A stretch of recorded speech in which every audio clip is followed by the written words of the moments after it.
El racismo es un sistema que está enquistado en las estructuras históricas, legales, institucionales en la sociedad mexicana y tiene básicamente tres componentes. El primero es un conjunto de ideas, prejuicios y estereotipos sobre poblaciones morenas, afrodescendientes e indígenas. El segundo elemento son actos discriminatorios que se derivan de estas ideas y el tercero es el poder. El elemento del poder y de una desigualdad de poder, una subordinación y una distribución desigual en los privilegios es lo que genera el racismo. Entonces, estos tres elementos son los que conforman este sistema y es un sistema, desde luego, de opresión, al igual que, por ejemplo, el sexismo, el machismo o la homofobia. ¿Cuál muñeco es malo? Este. ¿Cuál muñeco es feo? ¿Por qué?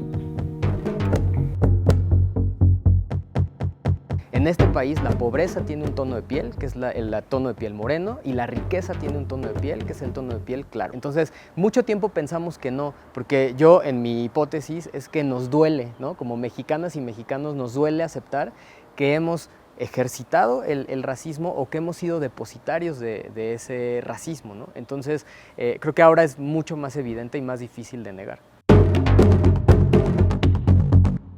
Somos racistas porque evidentemente todas y todos lo hemos vivido en algún grado, ya sea hemos sido receptores de ese racismo o lo hemos ejercitado o activado, ¿no? Ahora las cifras en estudios recientes ya nos dicen que en efecto esas decisiones o esas pequeñas discriminaciones no son discriminaciones aisladas, sino que son parte de todo un sistema y prácticas que están muy enraizadas. Entonces ahora es más difícil negar que somos racistas porque ya hay evidencia de eso. Además, como ya mencionábamos, este clasismo o esta desigualdad económica está asociada también a un fenotipo, a un tono de piel o a una historia familiar étnica, ya sea indígena o afrodescendiente.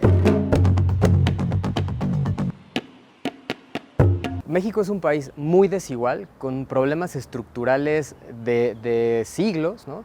Pero esa desigualdad estructural, desigualdad económica, está íntimamente relacionada con el tema racial, ¿no? Y en palabras del doctor Patricio Solís, del Colegio de México, él lo que dice es que, claro, es una acumulación histórica de desigualdades de ciertas poblaciones, poblaciones indígenas, poblaciones afrodescendientes, pero también poblaciones mayoritariamente morenas, de tonos de piel más oscuro, que evidentemente por esta cultura estatal y mexicana fueron borradas esas racialidades y ahora pues vivimos como en este limbo de todas y todos somos mestizos, entonces aparentemente no hay racismo, pero las cifras ahora de los estudios múltiples que ha habido, tanto cualitativos como cuantitativos, nos dicen que en efecto hay un racismo sistémico también y funciona íntimamente con el clasismo. Entonces, justamente muchas personas dicen, no, pues en México no hay racismo, hay clasismo. No, es que están íntimamente relacionados.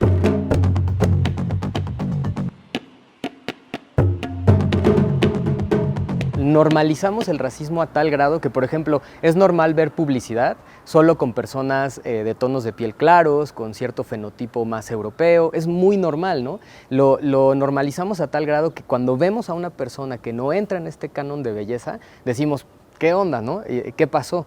Y eso hace que desde el medio publicitario, por ejemplo, se justifique hacer siempre igual las cosas, ¿no? Sin retar las narrativas tradicionales o innovar en la comunicación.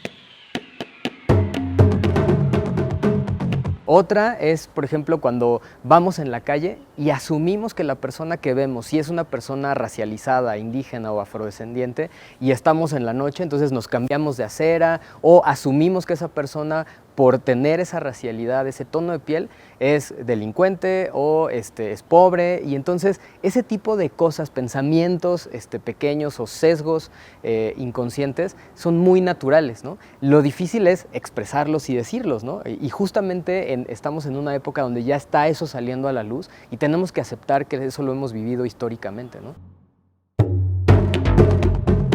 Poder Prieto surge justo con muchas pláticas que tuvimos desde el famoso debate que tuvimos con Chumel Torres, Tenoch Huerta, Maya Zapata, Federico Navarrete. Desde ese conversatorio empezamos a platicar sobre la necesidad de hacer visible el tema, sobre todo en los medios de comunicación.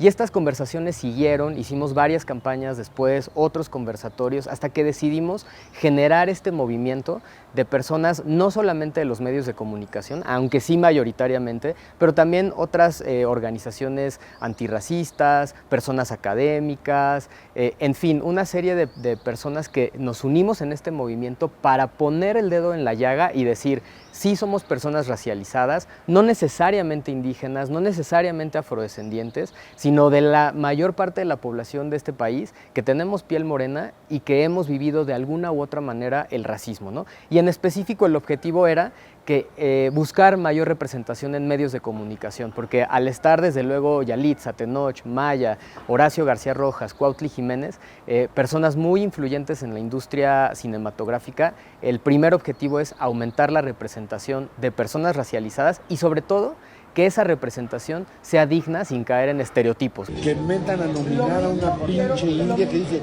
sí señora, no señora, y que la metan a una terna a la mejor actriz del Oscar. También mucho tiempo pensamos que en México no éramos racistas porque existe esta narrativa del mestizaje, ¿no? Esta narrativa que nos dice que todas y todos somos iguales porque venimos de el conquistador Hernán Cortés y de la conquistada Malitzin, entonces somos esa mezcla entre españoles e indígenas, ¿no? Pero hoy los estudios históricos ya nos apuntan a que eso, más que ser una realidad biológica, en realidad es solo una narrativa del Estado mexicano que empezó a propagar cuando México se independiza con el afán de unificar a esta sociedad, ¿no? Entonces, en realidad, nunca hubo una mezcla tan numerosa de personas españolas con personas indígenas. De hecho, está muy comprobado que las personas españolas realmente no se mezclaban con otras personas que no fueran de su propia origen, pero sí hubo una mezcla muy importante entre personas afrodescendientes, que es una raíz que el mestizaje niega e ignora, con personas indígenas. Personas con piel más clara son directores, jefes, profesionistas. Las de piel más oscura, artesanos, operadores o personal de apoyo. Afortunadamente hay empresas que tienen un compromiso muy grande con el tema de la diversidad, con el tema de la no discriminación y que están dando pasos importantes para cambiar las cosas, ¿no? En Racismo MX, desde luego, trabajamos con organizaciones que les interesa darle la vuelta a estas narrativas y proponer nuevas narrativas, ¿no? Hemos trabajado con organizaciones en el sector financiero, en el sector tecnológico, también en el sector de retail. Entonces, creemos que se está cocinando un gran cambio que hoy día ya se empieza a dar al interior de las organizaciones y que dentro de muy poco tiempo, no va a tardar tanto, se va a hacer muy público, porque esto va a pasar sí o sí, porque es parte de la agenda de derechos humanos, de la igualdad y no discriminación.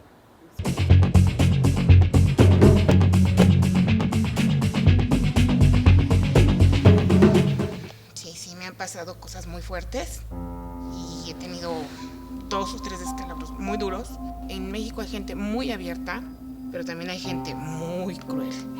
Entonces, en realidad, esta narrativa del mestizaje, que en las letras chiquitas nos dice, blanquéate lo más posible, ¿no? O sea, deja atrás tu lengua indígena, deja atrás tus orígenes y mestízate, o sea, hazte europeo en la medida de lo posible. Entonces, esta narrativa nos hace olvidar que venimos de una raíz fuertemente afrodescendiente e indígena y nos hace negar ese racismo porque no queremos ser repositorios o receptores, perdón, de ese racismo.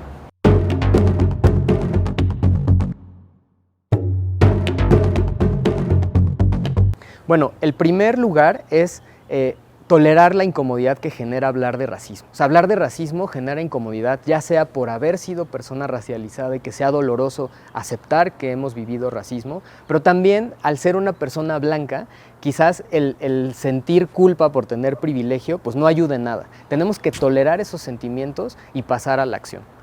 En segundo lugar, yo creo que es reconocer justamente los privilegios, ¿no? Porque todas las personas tenemos algún tipo de privilegio, ya sea por ser personas blancas, pero también igual por ser personas, por ser hombres, por ser personas heterosexuales, por tener todas nuestras capacidades motrices, por ejemplo. Todos esos tipos de privilegios debemos aceptarlos, porque el racismo no necesariamente viene solo. Muchas veces viene acompañado de homofobia, de machismo, de capacitismo. Entonces hay que tener muy afinado el ojo para reconocer estos privilegios. En tercer lugar, tenemos que levantar la voz cuando vemos actos de racismo, ya sea en ámbitos privados o ámbitos públicos, ¿no? Ya sé que de repente esto es muy retador porque las personas pues, no necesariamente están en lugares seguros o que su voz pueda ser escuchada, pero en la medida en que podamos ir alzando la voz en estos espacios y podamos poner el dedo en la llaga, la gente va a empezar a visibilizar el racismo y va a empezar a reconocerlo, ¿no?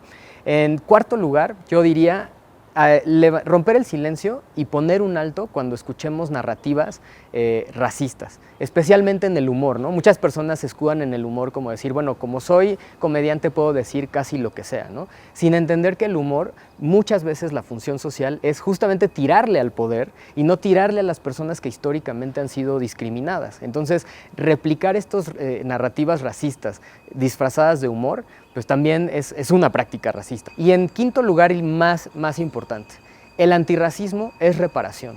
Entonces, el quinto lugar sería ceder espacios donde tradicionalmente ciertas poblaciones no pueden entrar. El antirracismo es levantarse de la mesa y ceder mi espacio para que otra persona se siente. Y eso es lo más difícil de hacer, pero es justamente la esencia del antirracismo.